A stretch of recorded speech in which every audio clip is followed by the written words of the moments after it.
out, cause I'm here now and I'm staying. Claws out, this the fight that I've been craving. I know there's something inside of me, but it's been masked by fear and anxiety. But no more, I'ma break out of the chains. Let's defiantly. Go! I'm waking up, this ain't enough. All of my dreams were starting to rust, but I believe that I can adjust. Positive thoughts, I'm starting to trust. Nothing's deserved unless you work. Something of worth requires an urge. I have been hurt by those at their worst, but that gave me will, some power, a surge. And they know that I won't surrender, so they fear me as a contender. When I fight, they always remember, yeah. I will be known, I won't let go. I will not stop, I will be great. I will be known, I won't let go. I will not stop, I will be great. We came here to conquer, like we're monsters. We can last much longer, we do this for honor. We came here to conquer, like we're monsters. And we can last much longer. I am a hunter, I've been filled with demons and hunger. I am the thunder, I command the masses in numbers. Look at the fear in their eyes, this is what happens when you are surprised. It's time to meet your demise, just call me Zeus and look to the sky.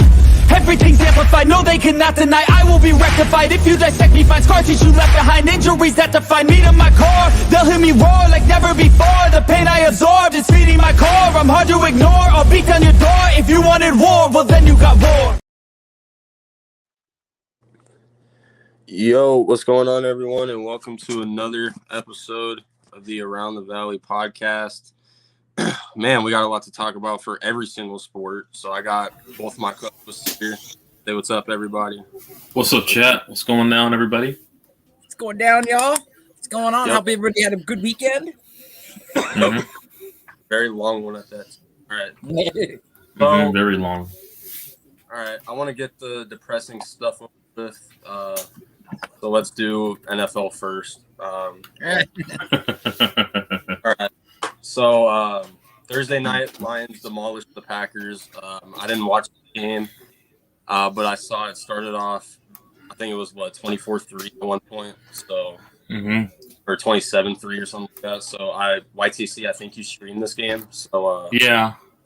Detroit's offense was well oiled in the first half. Obviously, they were bombing. Jared Goff was just making these immaculate throws, and Amon-Ra St. Brown was catching. Josh Reynolds was catching, and they had a really good run game with Montgomery. But they got to utilize Jamari Gibbs a bit more. I feel bad for Jamari Gibbs fantasy owners who thought they were going to see him be more utilized because he was the more younger guy.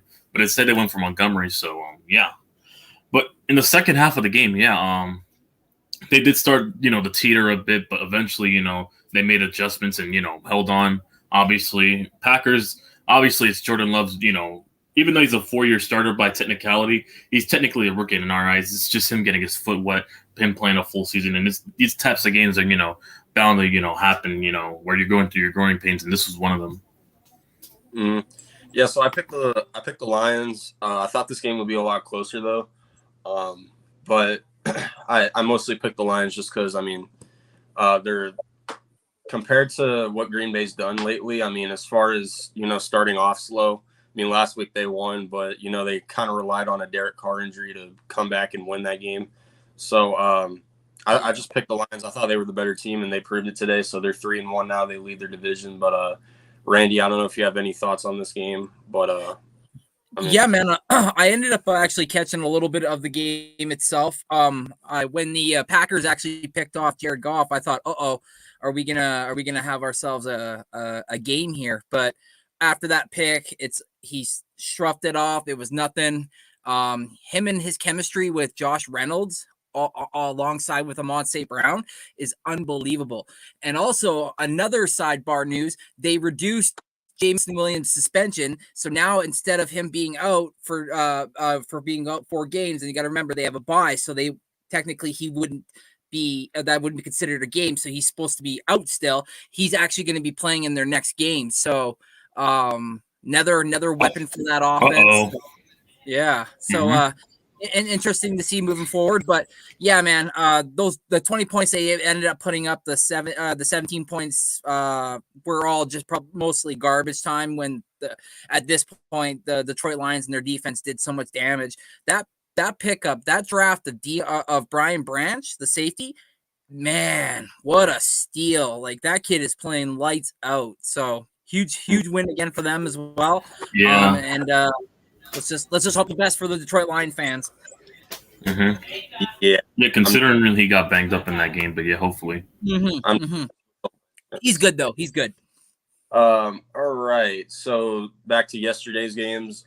Jaguars, Falcons. Jaguars bounced back. They're 2-2 now. I did not watch this game because I was not going to get up at 6 a.m. to watch it Monday. So I actually watched this game. So yeah. I know YTC streamed it though. So excuse me. I guess for me, just by looking at it, Desmond Ridder does not look like the future. He really doesn't. I mean, he threw a pick 6. I'm pretty sure he fumbled once as well.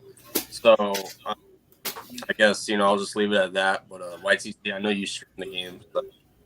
I mean, you said it. Yeah, Ridder's not their future for the Falcons, because Ridder's is a project. I don't think the project's going to work because their offense is predicated on running the ball out. With Bijan Robinson. That's why they drafted Bijan that early. And Bijan had a really good game. Obviously, he was the real vocal point of their offense. So, yeah, they basically ran the ball with him and Algier, and the other third guy they have. And basically, their whole offense is predicated on the run and also short passes. I don't think that's Ridder's strong string because clearly in this game he had he had a lot of off reads and also he had 2 picks.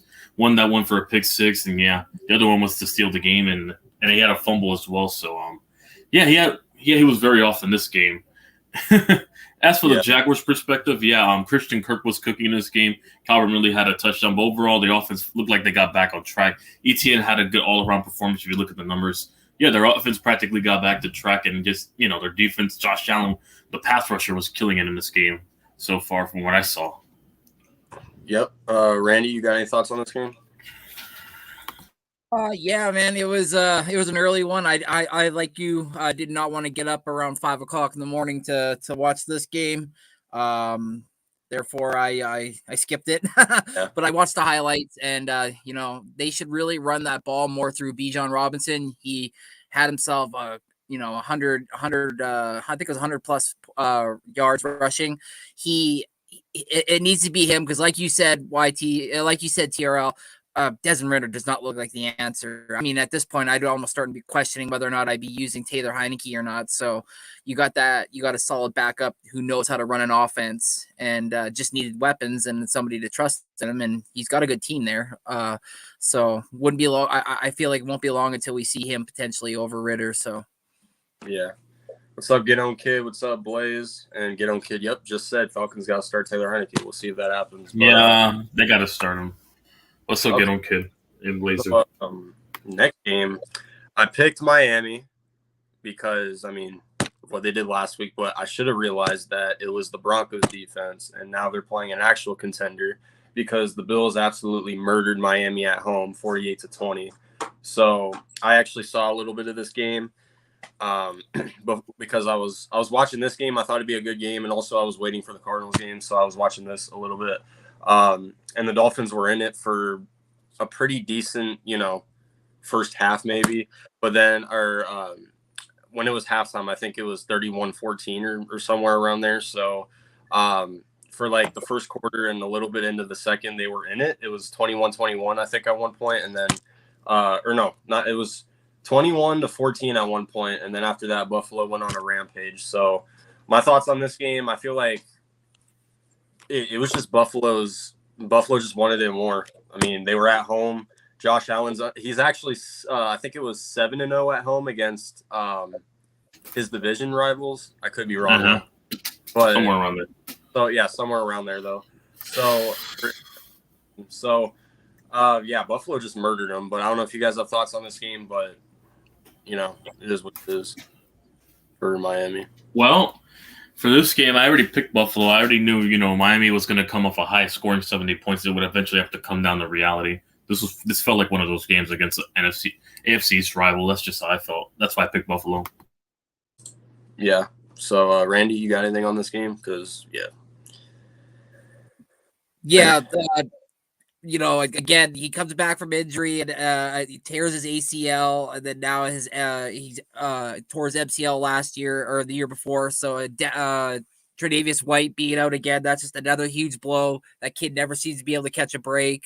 But yeah, there really was not much to say about this. The Dolphins got brought back down to reality, and like you said, it was more that game probably was more about the Broncos defense than probably the Dolphins. Oh, definitely. Oh, definitely. We'll get to that. We'll get to the reason why in a few after this game.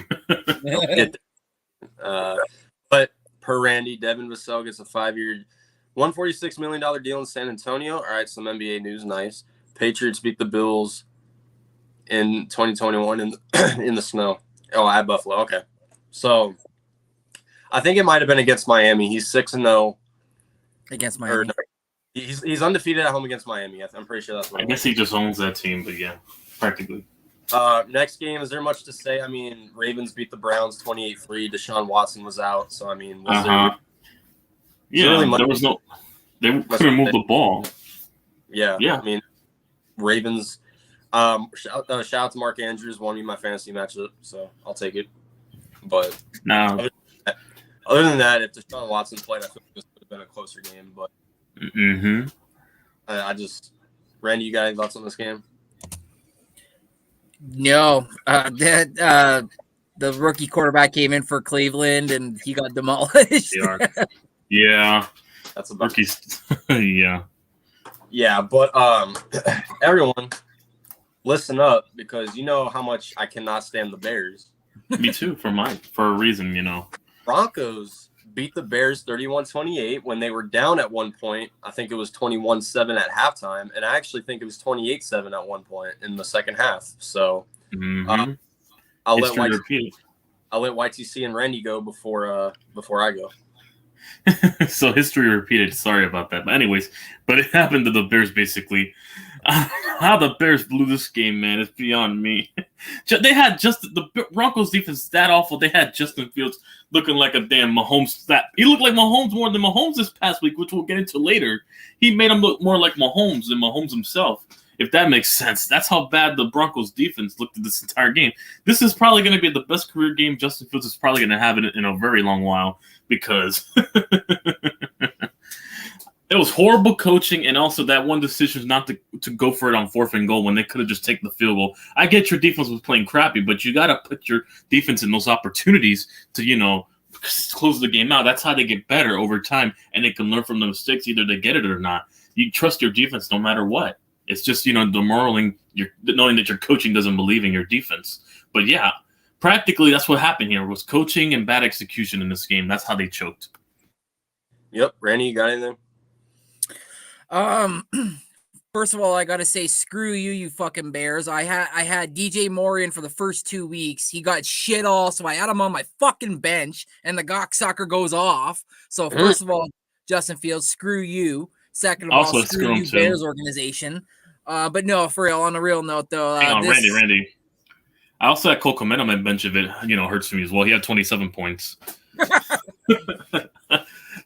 Once he did something, but go ahead.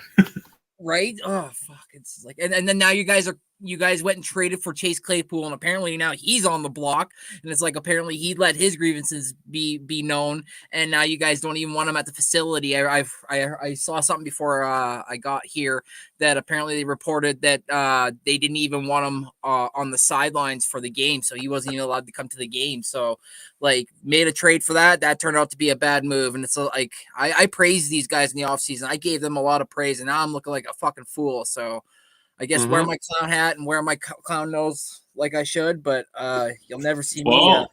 You'll never see me pick you guys for a while. That's for sure. Hey, Randy, at least you won't rather wish being dead than being a fan of the fan base. But that's a topic for another story. Hey, that's for a different podcast. Different show, but I don't know if you even saw it. I don't know if you follow our Bears friend, but anyway. No, I didn't see it. Yeah, I wouldn't if I were you. But Chicago, I picked you guys at the beginning of the season to go 8-9. Now it looks like you're gonna go 1-16 or something like that. I mean, how do you blow this game away to a team that just gave up 70 points? Like I warned Bronco fans too about Vance Joseph when we did not bring him back as our defensive coordinator and he went back to Denver, not as the head coach but as the coordinator. I warned Broncos fans. All he does is blitz, blitz, blitz. He doesn't put any guys in coverage. He just blitzes like 5-6 guys, 7 guys occasionally every single play, and he's only got like a few guys back in coverage. And you guys were up 28-7. You couldn't even score. Justin Fields had probably the best game of his career. Probably the best game of his career. And you blow it away to a team that was also 0-3, a team that is in the Caleb Williams talks now. Excuse me. But I mean, my thing is, it's like, Chicago, what are you doing? I'm not going to blame Justin Fields for this game because he actually balled for once, so I'm not going to blame Justin Fields. But, I mean, Chicago, you guys are 0-4 now. You guys got to do something. Fire your coaches, whatever. You got to do something at least. I mean, I think them and the Panthers are the only winless teams now. So. Yep. Yeah, they're the last 0-4 teams now. Yeah, they're the last 0-4 teams now. And may I remind you, you have Carolina's pick, so you have the first and second pick right now. Oh my epic God! They get Caleb and Marvin Harrison. So that's like some Madden shit. Like that doesn't even seem real. You know what I mean? Like, yeah. Like you cheated. What? Comments. I warned Bears fan that Chase Claypool's garbage. Yep, Steelers fan. There you go. Dan That's Quinn a Steelers fan saying that. Defensive coordinator. I guess. He's up. He's definitely up there. Eberflus is trash. Well, even when Justin Fields plays good, they still lose. But I digress. Let's go down. The Texans are 2-2. Wow. And look at that. First, I just want to say, Pittsburgh. One of my losses. Pittsburgh, you let me down. The Texans are supposed to give us the top 5 pick, and you guys let me down. So I just want to but YTC, Randy, if you guys have any thoughts, go ahead. You let me down on my pickups too on Steelers. I picked you guys. My gut was going with Houston, but I said, you know what? Nah, Stroud's gonna have to eventually have an off game with Steelers defense, but that was not the case. Stroud might really be that good. I'm not gonna lie, he might really be the best Ohio State quarterback coming out this draft in the last memory. So I don't think it's over exaggeration with Justin Fields. I mean, this is 2 victories and. The quote-unquote best Ohio State quarterbacks had 5 victories in 3 years, and he's already had his 2nd victory with, a chance to tie it or be above it. So it's crazy. Yeah, with the team that's rebuilding. Yeah, and the Miko Ryans quickly overturned it. All he did was just get practically Will Anderson and some other guy. That's practically it, if you really think of it. Mm-hmm. Yeah, Randy. Yeah, man. Just like with the emergence of Nico Collins and the guys like Tank Dells. Shout out to Nico. And shout out to my guy John Mechie III. Beat leukemia and came back to play an NFL game. So shout out to him. Cool. But for real though, like these Texans they're showing they're showing there'll be a scrappy team and they'll be in games because like the Steelers defense is no slouch and to put a 30 burger on them while only holding them to 6, that says a lot. Yeah. So it says a lot about the Miko being a really good defensive genius. Really wanted and his coaching staff. I really wanted D'Amico coaching my team, and the big reason was because of stuff like this. I mean, in the past 2 weeks, he shut down the Steelers offense. Not saying much because they have a shitty quarterback. Right, Matt Canada and 6 points, and he held Jacksonville to 17, and while his offense put up 37. So he's doing a really good job these last couple weeks. Yeah, they're over here putting points. Houston's offense has been putting points with a bunch of unsung heroes, like those guys you mentioned, Nico Collins, Tank Dell, Damian Pierce, a bunch of guys you wouldn't even think of picking up in your fantasy in the earlier rounds. Yeah, a bunch of late guys. So let's get to comments.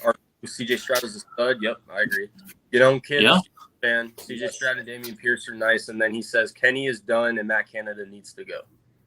Yeah, basically what every other Steelers fan is saying. So yeah, but next game, you fucking Indianapolis. You came back from 23 just to let me down.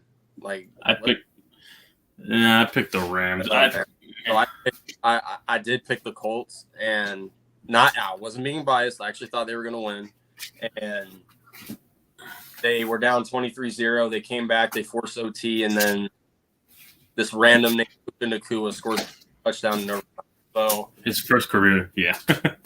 listen, I'm just going to say this one, and I'll pass it to you guys. Rams, I don't care. You guys still aren't anything. I know your fan base is back on you're winning the Super Bowl train, but you're not going anywhere. All right. So it doesn't matter if you're getting Cooper Kupp back next week. You guys still won't amount to anything. But anyway, YTC, Randy, if you guys have anything to add.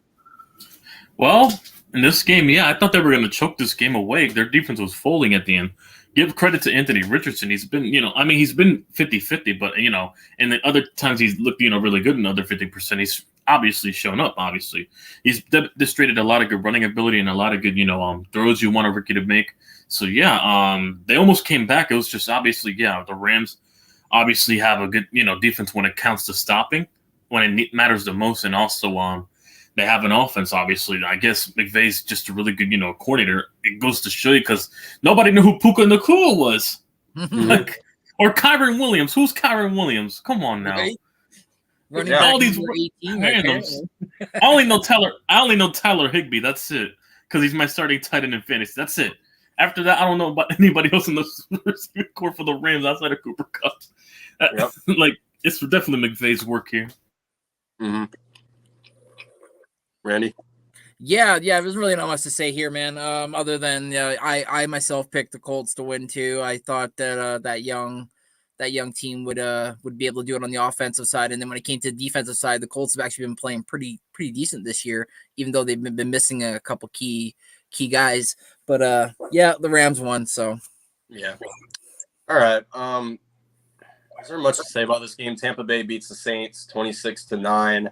I don't even know the stat lines for either team. I just saw Tampa Bay won by 15. Yeah. Tampa Bay was a better team overall anyways. They have a good defense, and obviously they were a better coach. And it looks like Baker Mayfield is looking better than Derek Carr from what I've seen. They're 3-1. yeah. That's crazy.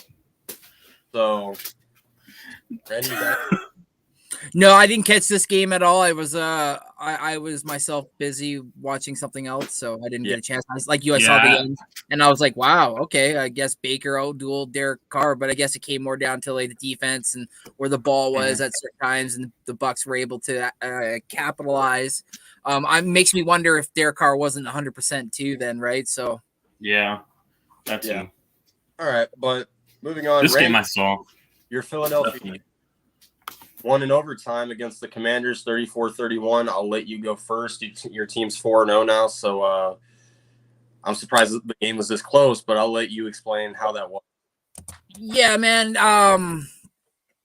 There was we got some hold on this team. I'm not gonna sit here and act like I don't.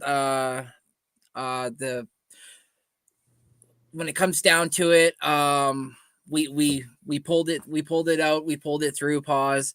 But I mean, I'd like to keep it a buck. AJ Brown being called for the taunting when he just gave the football to fucking Mosley, and that tacked on the 15 yards for the kickoff. So that gave them, plus what they got on the kickoff, gave them, the motivation and the good starting field, because they started, I believe it was at the 42.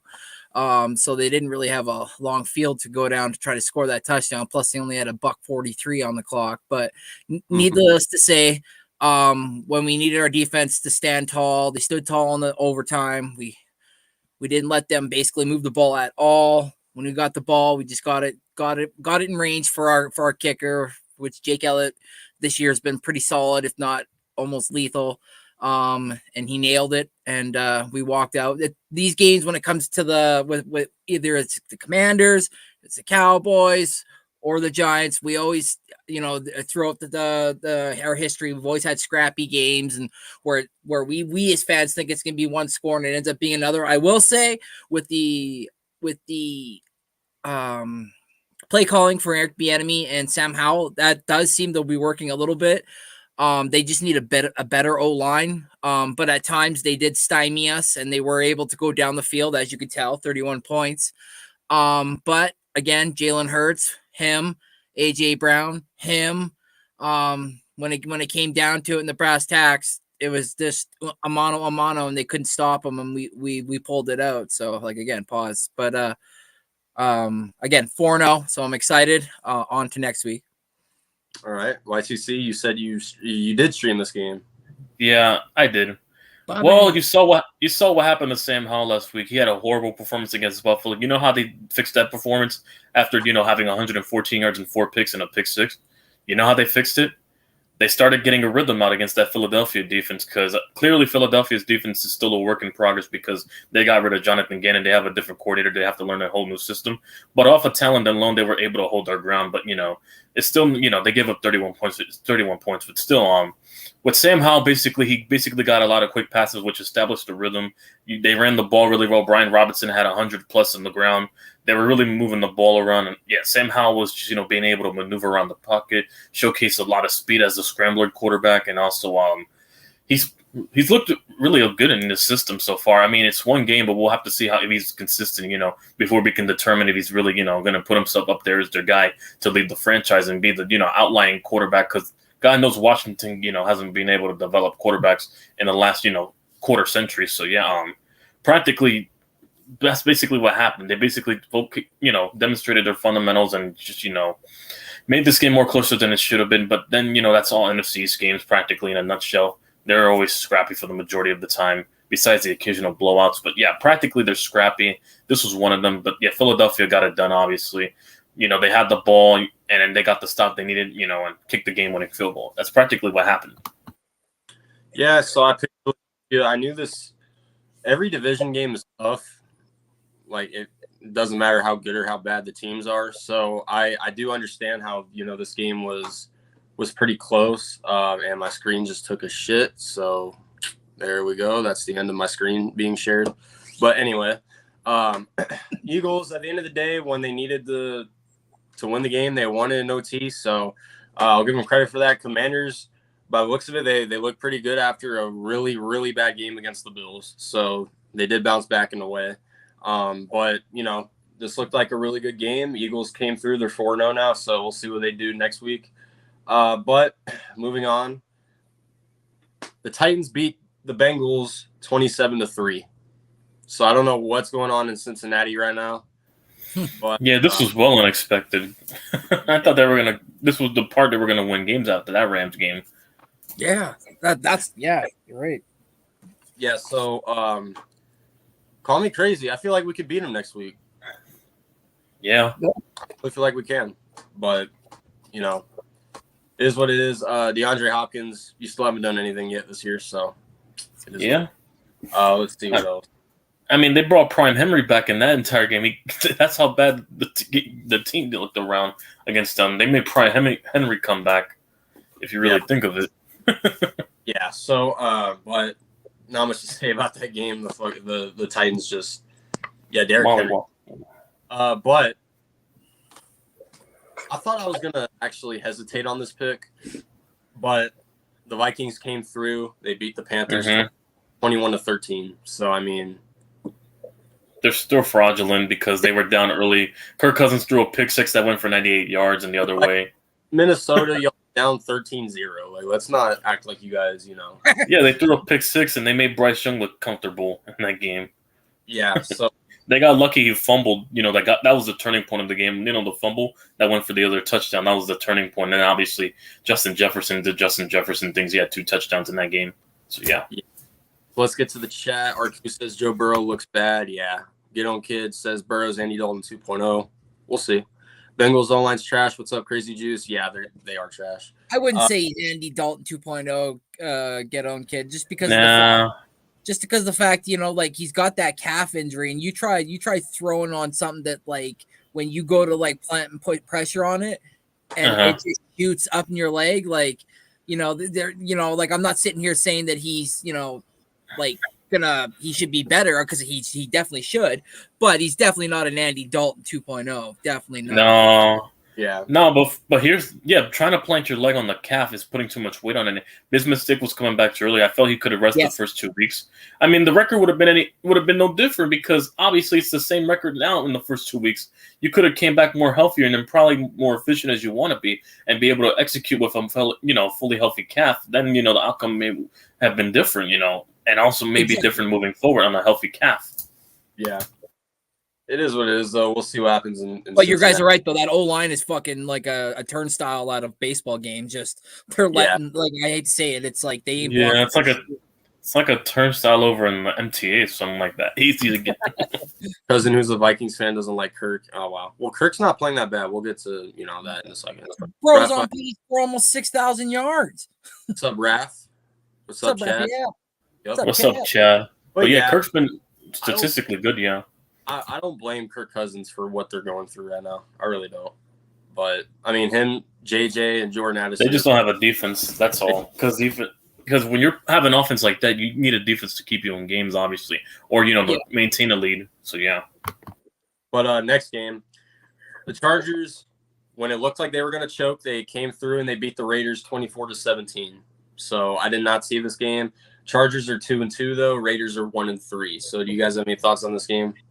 I just want to say I'm glad that the injury that Herbert sustained on his throwing hand, but I don't know if you guys saw it or saw. Yeah, I heard it was disgusting. Like it was bent the other way, and then he trying to play it off. He kind of just looks at his hand and his fingers kind of facing him, and he goes like this and just grabs it and bends it back into place. I'm like, what do you know, G? And then next thing you know, he comes back at halftime. He's got a glove on both hands. Not that type of quarterback to have that. He has one on and one off. And he can still sling the rock, man. Like it wasn't his hurt. He's like, yeah, I'm gonna be good, but he's got a broken finger on the non-throwing hand. So, but they keep through. That fucking Staley is a dog in heat could call a better game. Like his dog shit, man. I don't understand why they if I was a Chargers fan right now, I would have no nails. It'd be all chewed off. Like I would have gone insane. Yeah. All right. Well, let's see. My screen can stay. Hold up. Yeah, my fucking hotspot. Fucked up. See if this layout works because this layout's actually a little bit better. But let's chat. Let's see. Oh wow, a lot of comments. Got the Ravens beating the Steelers Sunday. Fuck Matt Canada. Mitch Trubisky should. Didn't watch it. Yeah, me neither. Watching the Cowboys game. That's actually the next game. We'll get to that in a second. Crazy. Yeah. If the Bengals don't fix that O-line, they could ruin Burrow like the Colts did Andrew Luck. I agree. All right, but next game, the Cowboys. How do we beat this team? The Cowboys beat the shit out of the Patriots 38-3. So, yeah, they almost put a 40 burger on them. Yeah. And my screen's not going to share. It is what it is. I don't know how they did it. Like you said, I don't know how they did it. And then they come back and do that. Because first they look like the worst defense in the league when they played against the Cardinals, but not the game against us and the game against Jets. In this game, they look like the best defense in the world all of a sudden with Dave Quinn. Yeah, I have no idea how we did it, but it is what it is. Cowboys. Mac Jones is overrated, obviously. Man had 4 turnovers. I think nearly 3 turnovers in that game. 2 of them that resulted in, a fumble 6 and a pick 6. Hell no. Mac Jones is way overrated after this. Walk through the Cardinals, yeah, pretty much. Goddamn. His ability to sense pressure is that of a tree. Like when he was getting chased from behind and Mac Jones, it's like get rid of the ball, and he's like, it's like throw it out. And then he fumbled it. You're not breathing? And then he fumbled right at the light second, and then the reception and a touchdown from Van Der Esch. Yeah. All right. Next game. Niners beat the shit out of my team, 35-16. I'll go first. McCaffrey show. Watching this game, I wanted to rip my eyes out of my fucking socket. What kind of fucking performance was that? And I knew we were gonna lose this game, but the difference is this is an NFC West game. I hate it when my team makes my rivals look like they fucking own us when they really don't. Because if you look at the Niners and Cardinals history, They don't even own us that much. They only lead the all-time series by like 4 games. So it's a good rivalry we got going with the 49ers. But for this game, matter of fact, for the past 3 or 4 times we played them, the Cardinals make the Niners look like they're like we're their bitches. Oh God! Like McCaffrey did whatever the fuck he wanted. We couldn't stop the run. We couldn't get their offense off the field. I'm pretty sure Brock Purdy only had 1 incompletion. Yeah, they made this man. So he did whatever the fuck he wanted to. We only forced like 1 punt in that game. Get out of here! Yeah, we only forced 1 punt in that game. That's all. That's the only punt we. And I'm pretty sure it was a run. And there was one point where it looked like we had a chance to come back because it was 21-16 at one point. Mm-hmm. But then here comes McCaffrey. Here comes Brandon Ayuk. Like, I don't even think Deebo Samuel and George Kittle really did shit. It was mainly just Brock Purdy, Brandon Ayuk, and Christian McCaffrey in that game. Mm-hmm. And, I mean, there's not much else to say. The Niners are just the better team. They're 4-0 now, along with the Eagles. They're the only undefeated team now, along with them. So, I knew the Niners were going to win, but I at least want our team to be competitive against division rivals.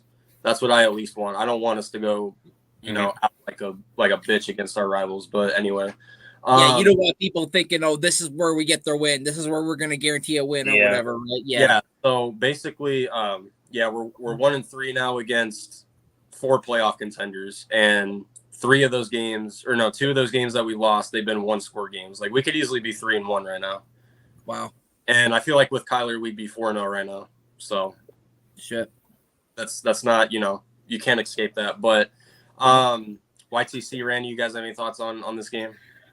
Man, McCaffrey's the whole team. They better hope McCaffrey does not get hurt because he had like 45 fantasy points, and not even just fantasy points. He was catching touchdowns in the air and ground. You could tell McCaffrey's the whole backbone of their team because when they force 3rd and longs, McCaffrey, all he does is Brock Purdy doesn't throw a bunch of screens because they haven't really got, fast yards after catch guys with Deebo and Ayuk. That's all he practically has to do. Or McCaffrey, because they're really good at creating spacing, setting up blockers where they need to be to get first downs out of nowhere, out of their asses. Like 3rd and long, they did this in our game. And also, they practically did the same thing. McCaffrey was just opening everything up.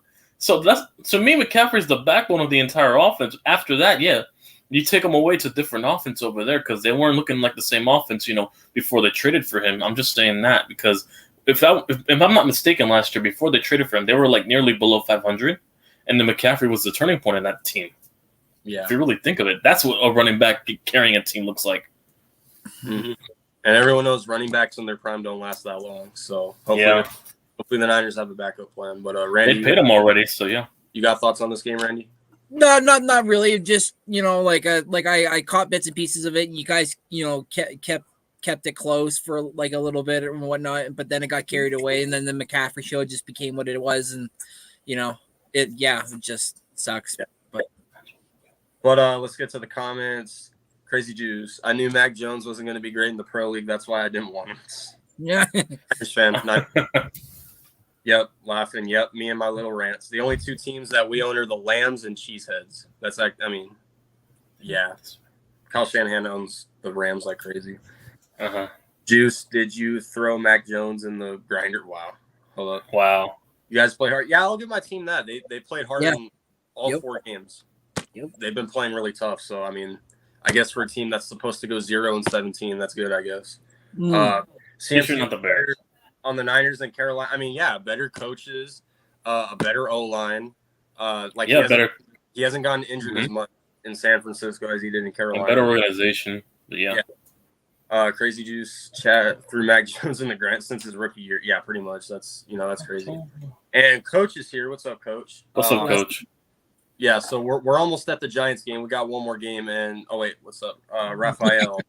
Raiders laughing stock because they still got Josh McDaniels and Patrick Graham after losing against the Chargers. Yeah, Giants. Now you know how I feel like Patrick Graham. Giant fans would know. Let's see what else we got. All right, so last game before we get to YTC's Giants preview. The Chiefs and Jets last night. The Chiefs barely won 23-20, and a lot of people. I did not watch the game. Me neither.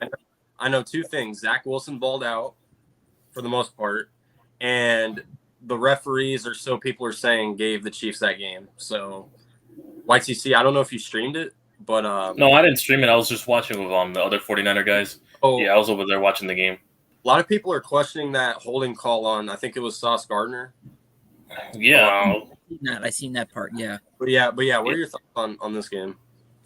Well, Zach Wilson probably had his best career game in this game, definitely, for sure. From what I saw, he outplayed Mahomes the whole game. That's a tribute to how good the Jets defense really is. It's just they need a competent quarterback. This is no disrespect to Zach Wilson, even though he had a good game, but he's not a long-term consistent quarterback until he proves otherwise. With any other quarterback, any average top 20 quarterback, they can probably, take the Jets to the playoffs if you really think of it. That's how good the offense and defense, really is. It's top 5 good level with the defense. That's how they're able to stay within games and make, teams that they're supposed to, get blown out to look fraudulent, if you really think of it. So, yeah. And also, Robert Saleh is a really good coach. And that defensive coordinator, Jeff Ulbrich, he's really done a good job with that defense from what I saw, for sure. Yeah, Randy, you didn't see it. So. No, I didn't see it. Yeah, and also from the Chiefs side, Pacheco carried that team. In my opinion, Pacheco was the real MVP of that entire offense in that whole game. I'll say this: the Jets defense keeps them in games. They picked off Mahomes twice, so the Jets defense really keeps them in games when Zach Wilson is having a bad game. So, I credit the Jets for that. I mean, it sucks that. Yeah. No, but outside of Kelsey, Pacheco was I think they found their number 2 guy at the running back position that's, emerging as a threat. Speaking of Kelsey, can you shut up with this Taylor Swift crap, man? Yes, agreed. Bro, I didn't see Booker give this much attention for dating a Jenner. It's like, goddamn. Yeah. Anyway, Arku says, Wrath, I feel bad. Yeah, Raiders are in a mess right now. You guys are stuck with McDaniels. Yeah, pretty much. But that's a wrap up on the Sunday games. And today, the Seahawks and the New York Giants at 5:15 p.m. See if the Giants can bounce back. They're 1-2 right now. Seahawks are 2. So let's see. Before we get to that, Coach says, will this game provide confidence to Zach Wilson where he plays to manage the game and not hurt them? Pacheco was home and balling out. Yeah. So, yeah, exactly. Pacheco was the MVP of the entire offense in that game. Yes. YTC, you're the Giants fan, Coach. I know you're in the chat. Let's give a quick preview on this game. Arku. Well, for this entire game, there's 2 things we got to do. Not allow open space and control the time of possession. From my end, we got to start out. And also, third, we got to start out fast. That's the number 1 thing in my mind because obviously, you notice a trend in the first 3 games. We're off to a lot of slow starts. It happened, obviously, with the Cowboys, happened with the Cardinals before the comeback, and obviously, happened with the 49ers, even though we were, slightly in the game. But, it was a very slow start. 6 points is not, feasible in the first half for a team to come back throughout the game. You're really putting too much pressure on your entire team, not starting out really fast. But basically, we it was horrible lack of execution in that 49ers game last week. We cannot allow the same thing to happen, moving forward. We got to get better at tackling. We got to get better with formation and coaching and, setting up guys in positions where they can't miss tackles on 3rd and longs and, being able to get off the field more than often than we did in the San Francisco game.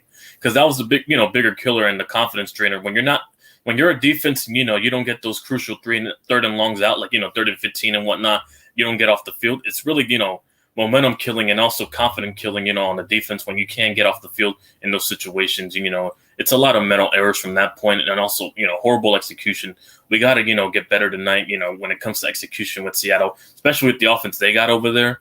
We have to get better by executing, and, not allowing any open space for the guys, to get yards after catch after, getting good blockers and good space for them to, break out a lot of yards to get the first down. We cannot allow that. And also from the offensive side, Daniel Jones has to play a really good game. I understand we don't have our left tackle and, running back out, but we got to find a way, to establish a lot of play action passes because Jones, in my opinion, is one of the better play action quarterbacks. He knows how to find ways to, strike down while taking hits or, find a way to, juke a guy or whatnot and use his legs to pick up the first down. I've seen it done multiple times, but yeah, we got to find a way to scheme around, get that and also one more thing, get Jalen Hyde involved, obviously. That's what I keep preaching because you saw after, when we bombed that, ball to Jalen Hyde down the field against the Cardinals game, it opened up a lot for the offense and led to the, read option score and also led to, the playbook opening. We got to get more explosive plays down the field and get him involved. One spark can change the entire complex of the offense. We need that, playing a team like Seattle. We're going to keep up with them. That's just how I look at it. Yep. So let's get to the chat before me and Randy give our thoughts. Arku says he got Seattle. Danny Dimes isn't good in primetime games. I don't know if that's true. Coach, yep, Giants. What's up, Taj? Yeah, we're just giving a preview Yeah. of the Giants. So I know you're not really excited about the Giants, but you can give your preview if you want. Yep, Chad, what's up? What's up, Daniel? You got to prove it to me, YTC Cowboys fan. Or you guys are going to be last in the division. You guys should themselves. Yeah. Coach says establish some semblance of a run game. It's a must. 11 rushes will not cut it.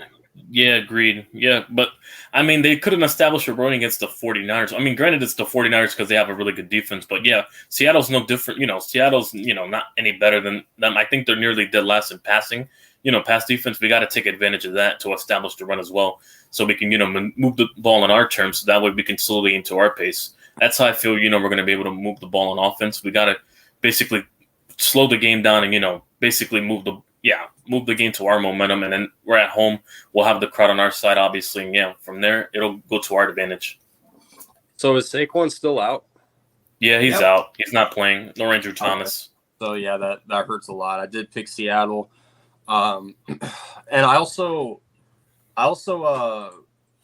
yeah, I'm probably wrong, but I read something about Seattle, like, always winning in MetLife. I don't know if that's true, but yeah, they've had because they've had our outside of 20 overall. They've had our number even besides the 1 year with Colt McCoy quarterback. They've had our number basically, and Geno Smith. Not just Geno Smith. Russell Wilson owned that entire team. We didn't beat them beforehand until like 2010. They've owned us for like nearly a decade. Besides that one game in 2021, yeah, they've had our number. Yeah. So yeah, I picked Seattle. I don't. Without Saquon, it's just how do you really establish a run game? Daniel Jones will probably be your leading rusher today again, and that's saying a lot. But Randy, you have any thoughts on this game? Other than I hope it's a close game for the Giants' sake. I feel like they do have the front to cause trouble on that offensive line for Seattle, so they got to lean on that and definitely try to get pressure with their four. But I myself have Seattle winning this game, but it will be close. I'd say either a field goal or a touchdown, but that has to be Lockett so I can win my fantasy. Yep. Okay. I don't think I have anybody on my fantasy team because if Saquon were playing, I'd have him playing today, but he's out, so I don't. Yeah, I got Matt Breida tonight. I have Matt Breida for me. I picked up Breida off the waivers. That's it. All right, so done with the NFL stuff. Let's get to the main topic of this episode. Holy shit! Damian Lillard traded to the Milwaukee Bucks. Crazy. Yep, Dame. Crazy. So I know we're some days late on this because we don't go live on Mondays, so we are kind of late on this. But now that the three of us are here, and my team's actually involved too, so this will be pretty interesting. But unfortunately, I cannot share my screen right now. It took a little shit on us while we were doing NFL earlier, but the Milwaukee Bucks got Damian Lillard. That's the only thing that they got. They got nothing else. Portland receives DeAndre Ayton, Tamani Kamara, Jrue Holiday, who they later traded to Boston, which we'll talk about that too. Oh my God. 2029 first-round pick and 2 first-round pick swaps with Milwaukee, while the Phoenix Suns upgrade their bench by receiving Grayson Allen, Keon Johnson, Nasir Little, and Houston Nurkic. So I'll let you two go first. Who won this trade? Who won the trade?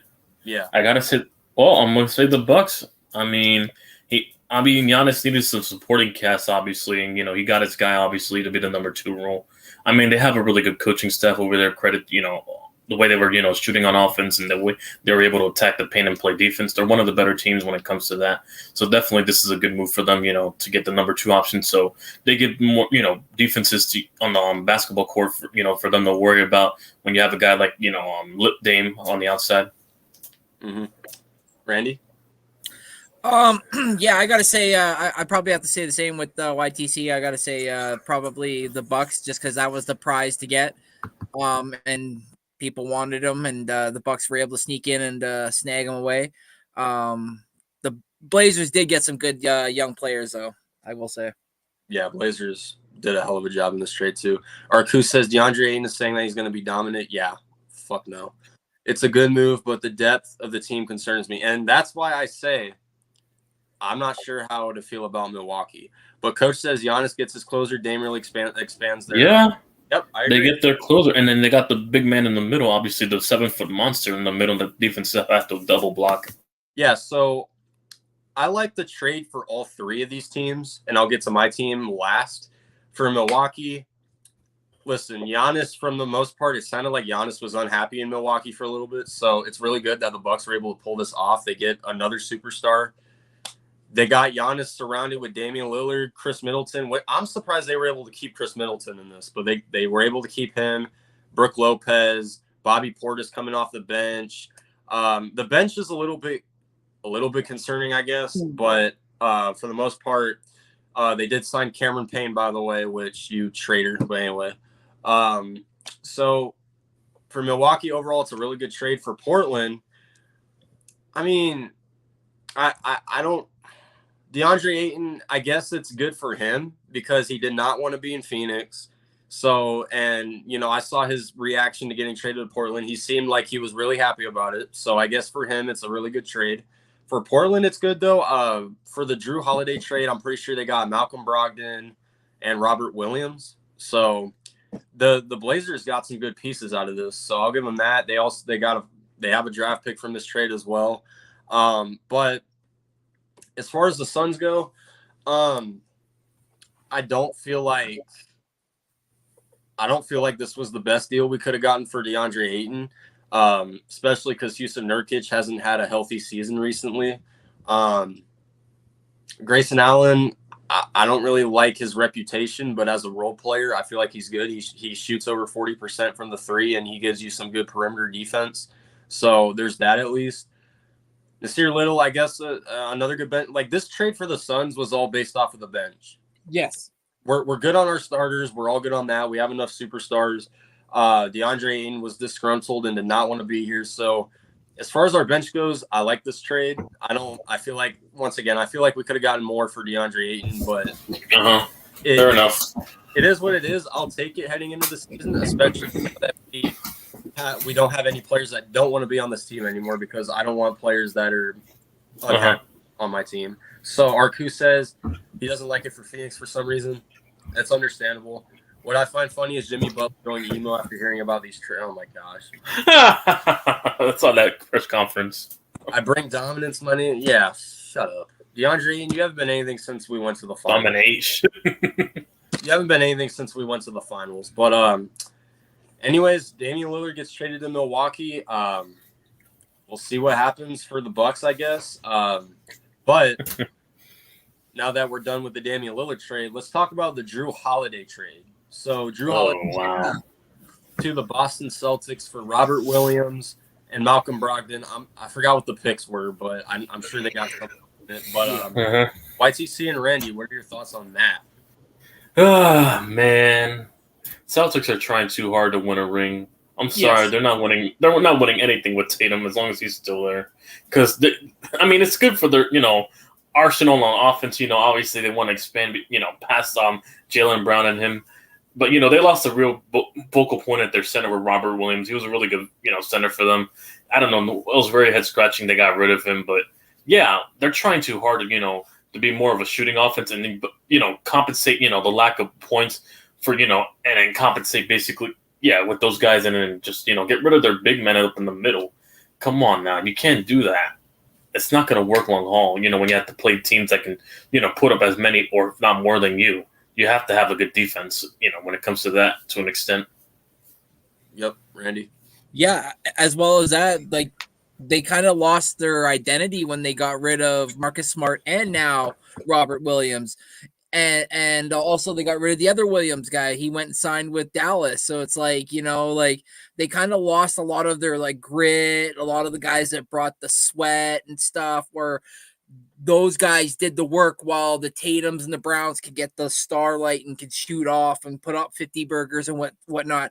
I don't know if what they have right now is going to get them there, because there's a lot of question marks. There's a lot of asterisks next to a lot of the guys that they have health-wise. Are they going to be able to withstand below this? And now with the new rule in the NBA where you can't just have two superstars resting at once, What are they going to start putting people on IR and stuff to like let them have time off and stuff? Like it's just going to be really weird. So it's like I don't know if they're going to have enough to get to the promised land like they did years past. I think they might have bit off a bit more than what they think they can chew by shipping out some of these guys. Yeah, so I don't like this trade for the Celtics, but mostly because you got rid of Robert Williams. So who's your backup center? Al Horford? Exactly. That old fart. You have to rely on Kristaps Porzingis to stay healthy, which he hasn't done in a while. So, or for the most part, I know last year he played I think it was 65 games or something. So something like that, yeah.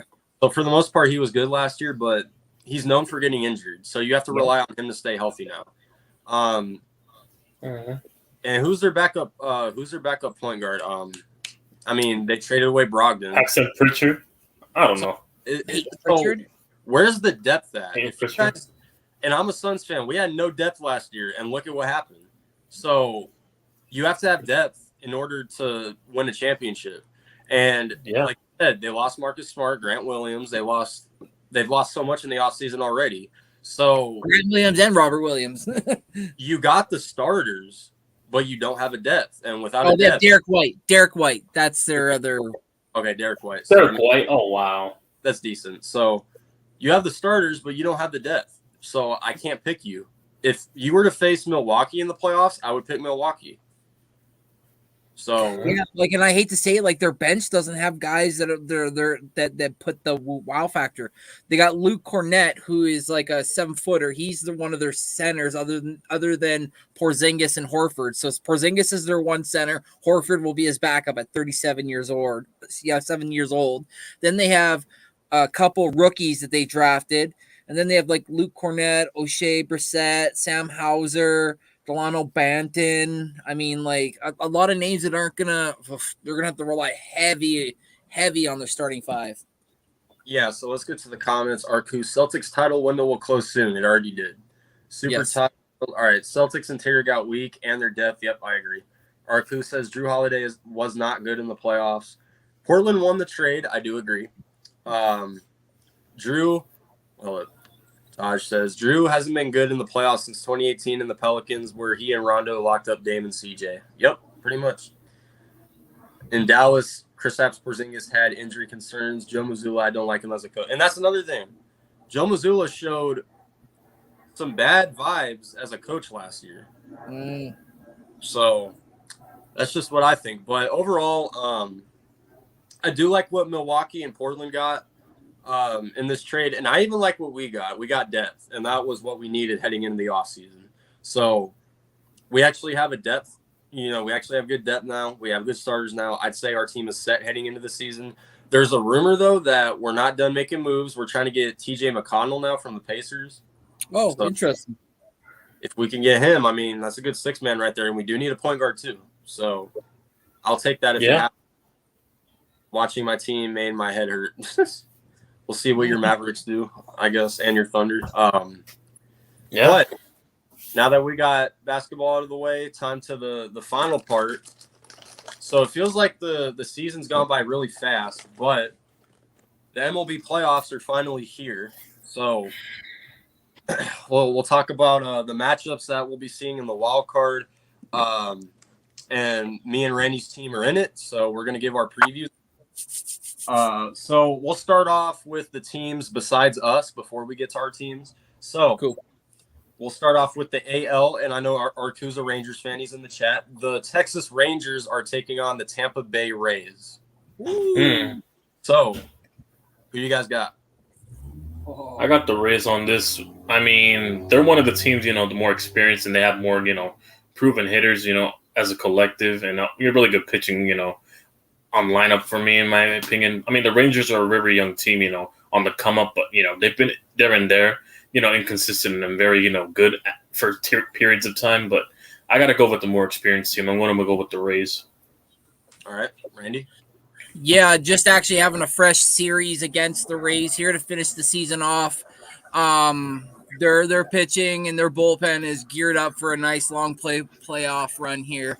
And what better to take on a Texas squad that's got some question marks when it comes to the starting pitching with Max Scherzer, dealing with his injuries, and then like Nathan Eovaldi just not having a great season all year. So they're gonna have to lean heavily on their offense. They're gonna have to hope to hit the other team out of the park.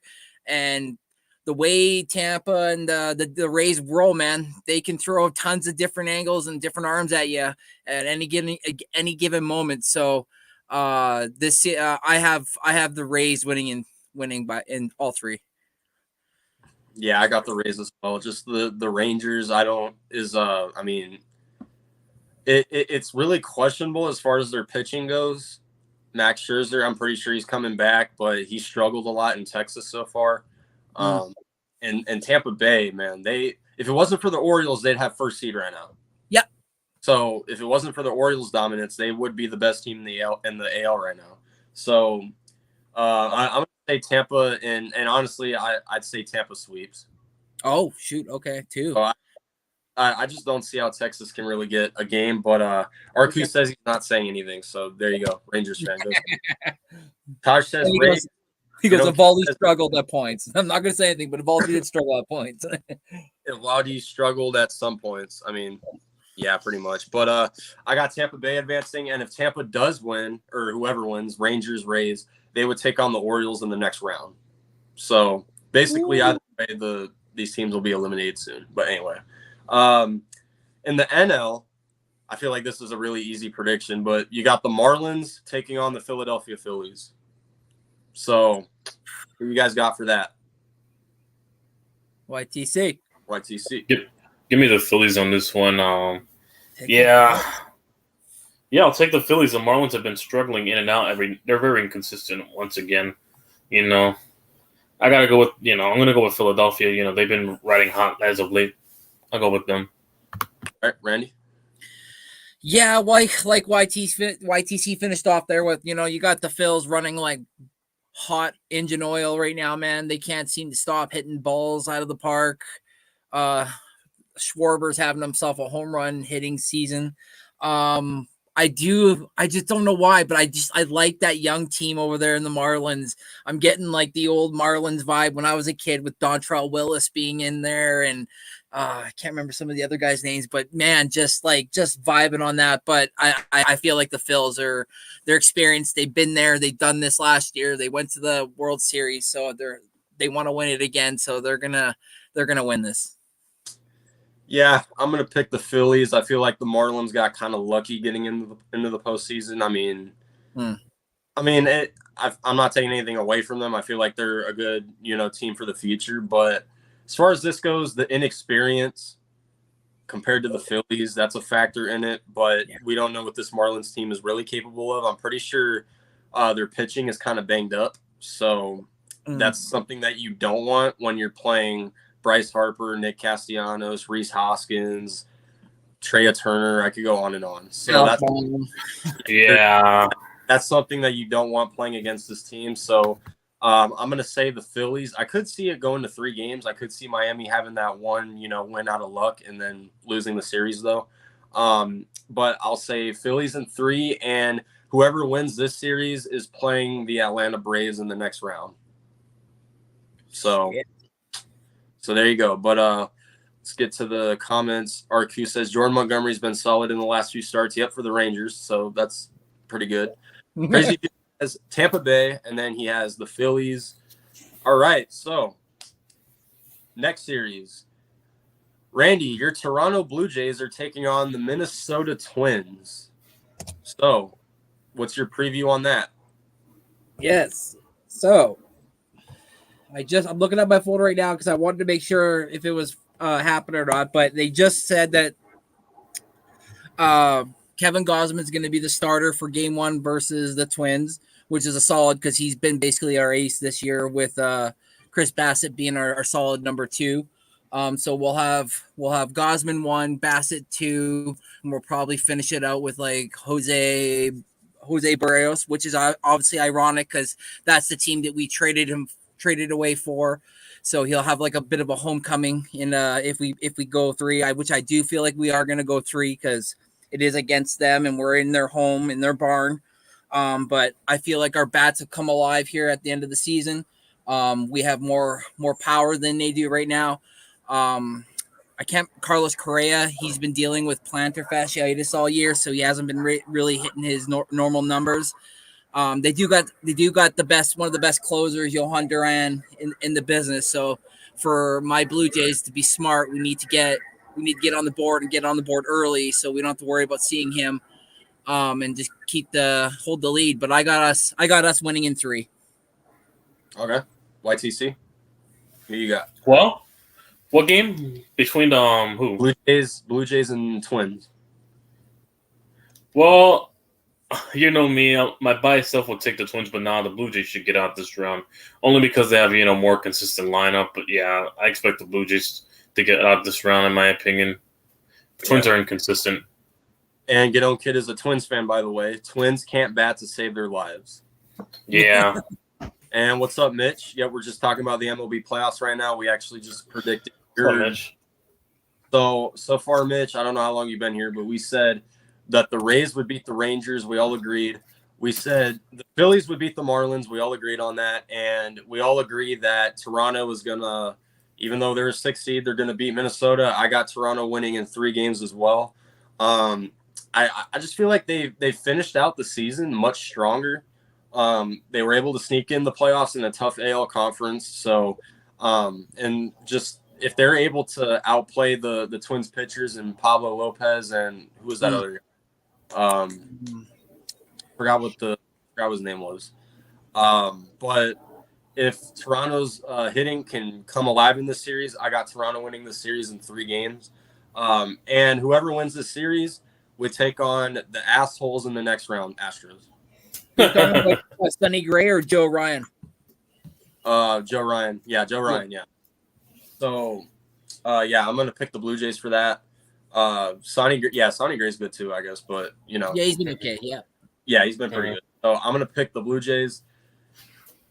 All right. For the first time since 2017, my Diamondbacks are in the playoffs. It feels really good. It feels really good. We're taking on the Milwaukee Brewers. So, I know Randy gave his preview first, but I'll let you two go first. Give your prediction on who's going to win this series. I'm going to go with the Diamondbacks on this one. They're the more, I feel like they're the more hot team compared to Milwaukee.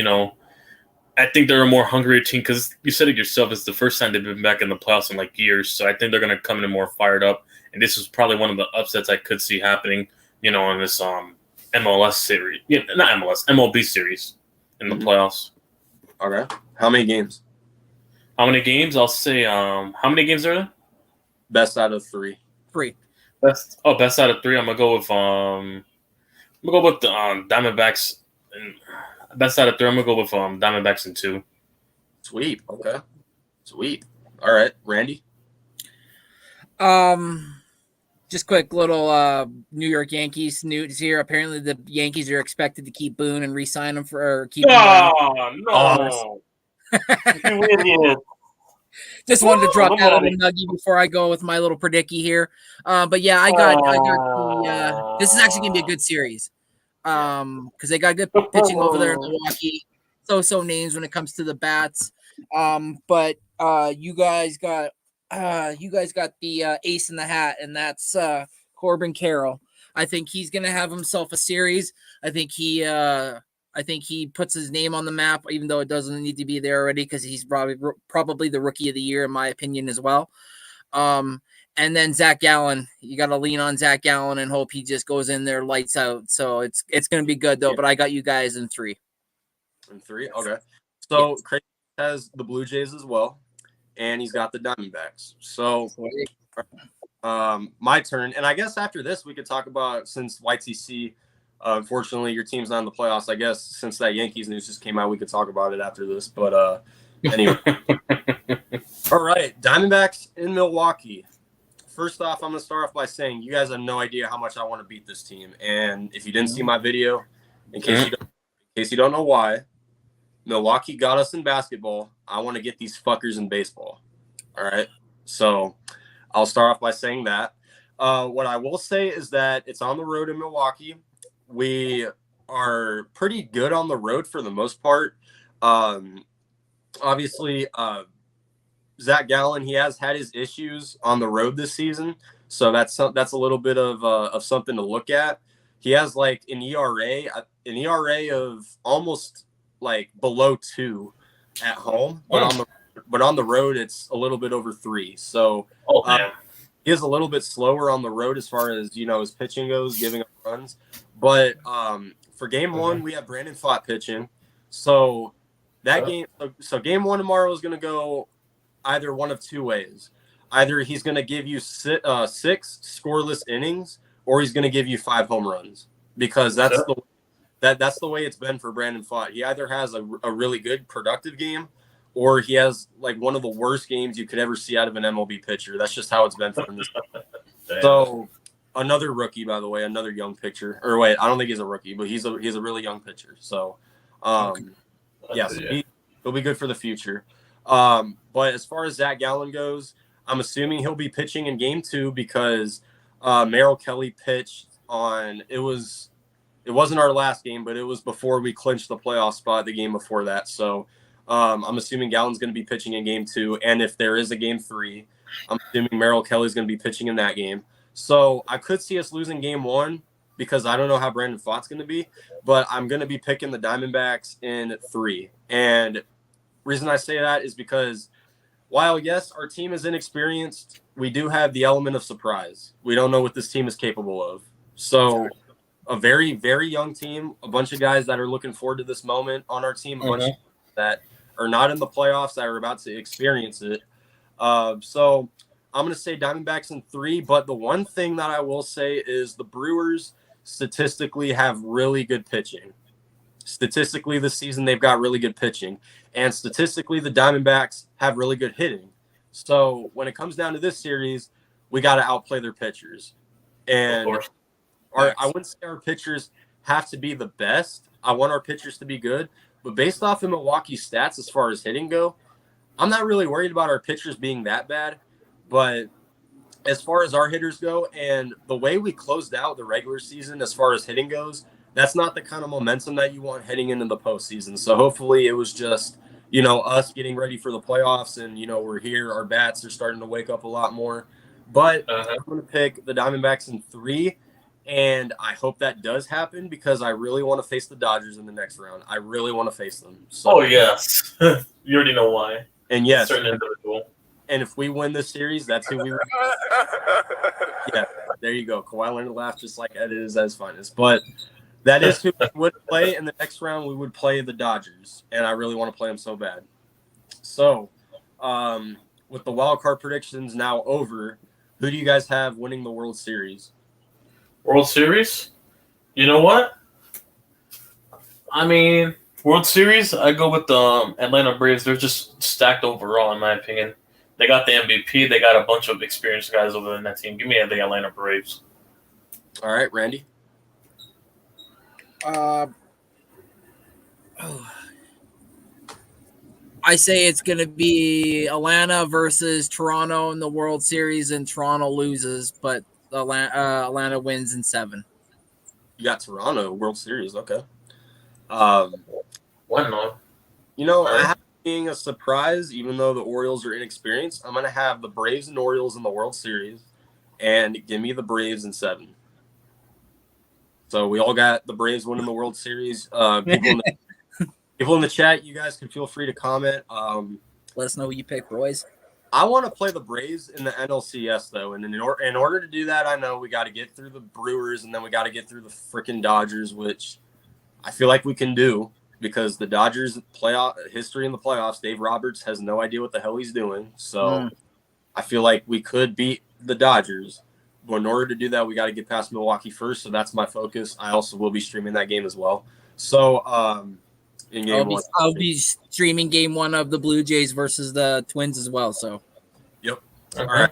So we haven't really talked about YTC's team a lot, but according to Randy, Aaron Boone is coming back as the manager. So for 2024, per Bleacher Report. Yeah. Okay. So YTC, Brandon, go right ahead. This is why the Yankees aren't the Yankees anymore. This is why we didn't make the playoffs. We can't, we basically rely on too much analytics. We don't rely on fundamental baseball. We're very inconsistent when it comes to hitting. You saw that one drought in the entire month throughout the whole baseball season. We couldn't hit a damn thing. We couldn't even hit a damn still bird if we wanted to. That's how bad it was. Completely. And also because, we don't have no accountability and no pride because they're all just there for their money. We had a lot of guys just there for money, get their paycheck and leave, regardless of how crap they've done. We don't have guys that play with heart anymore, and that's just, sad to hear from a, team I grew up watching, unfortunately. All right, Randy, I know your team's in their division, so you have any thoughts? Yeah, I just posted it. Yankees depend on Judge. If he's not going, the team isn't going. Yeah, exactly. We're too one-sided. We don't have other guys that can contribute. Rizzo's inconsistent. Donaldson's trash. We got rid of him. Bader's been inconsistent. A lot of guys we have, there are a bunch of old farts that are inconsistent. And Carlos Stanton's overrated. Yes, Carlos Stanton. Yeah, it is what it is. I mean, my manager made the playoffs, but before that, I was saying fire the damn guy because I thought he was bad. But our front office was actually loyal, and they trusted our farm system first. And our manager's been doing better now that we actually have our young guys producing. So, but I will say for the Yankees, at least we have a good farm system with those guys that came out that we got out at the end of the month. They've been playing really good so far. It looks like we have a bunch of promising guys coming up soon. Hopefully, we get them, more full time next season. And you know what? Hold on, give me a second, guys. Oh, before we end the episode, I kind of want to have a little bit of fun right here. Now, you guys probably didn't see my live stream earlier, but let's hold on. I'm trying to load something real quick. So. While we're waiting, if I had to pick a winner for the World Series, though, I'm going to say it again. The Braves are just so good. Like that's what I'd pick. But too many hitters. Yeah, Ronald Acuna. If he's not the MVP, who is? That's what I want to know. But let's see. So I couldn't drop a video because I didn't really have time to do it, but. I'm going to play a video, and then I'm going to shit on a team real quick. So let me play the video real quick. It's going to be fun, and we're going to be dangerous. Are you seeing this right now? Imagine when we had the World Series parade this year. Going through the city. How crazy is that going to be? Who do you think you'll face? We're already to the World Series. But who do you think you'll face in the World Series from the American League? Who you guys want us to face?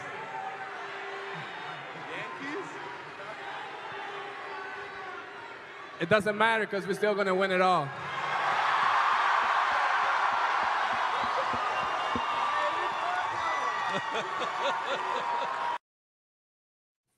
Wow. Hey, did I just hear that? Did Tatis say that the Padres were going to win it all? Yeah. Win it all. Hey, where are you at right now? Where you at right now, you bums? You missed the playoffs. Where you at? Hold on, let me pull up this overlay. Manny Machado, don't jump on the bandwagon later on when we start fucking ranking. Well, when did the ranking start, Machado? Huh? I bet Manny Machado is not going to say it on in the conference, but I bet you he misses being a Dodger right now. Oh hell yeah! So Manny Machado. San Diego, all these San Diego fans that troll me saying y'all were going to win the World Series, you guys are just a disgrace, and the only thing you'll ever be known for is getting swept by Derek Jeter in the World Series. That's the only thing you'll ever be known for. But I know Crazy Juice is laughing. Yeah, that's funny. You have all this payroll. You gave Xander Bogaerts all this money just for him to have 19 home runs. But damn. Wow. Also, Christian Walker had a better season than Juan Soto this season. Let's not forget that. But wow. You heard. Yeah. So that's the end of episode 7. Unless you guys want to add on to that Padres, drama. But oh no, I got nothing else. I don't know that person. I don't know him personally like you. So no, that's for you. Yeah, I don't have a personal history like that, like you do. I just can't. I can't stand the Padres. I just can't. That's fair. After all the shit they were talking. But anyway, guys, if y'all have anything else to say, that's a wrap. This was actually a pretty good episode. We got through everything on every sport. Episode 8, back with the Week 5 games. I will not be able to stream the Cardinals game this week, and I won't watch it. So I'm gonna have to watch the highlight. But we'll be going through the Week 5 matchups. I know NBA is right around the corner. Maybe we could throw something in there. And by next Monday, we should have the wild card wrapped up. We could talk about how our teams did. But with that being said, guys, that's a wrap on episode 7. Yeah. So, all right. See you guys soon. deal. Once you see how.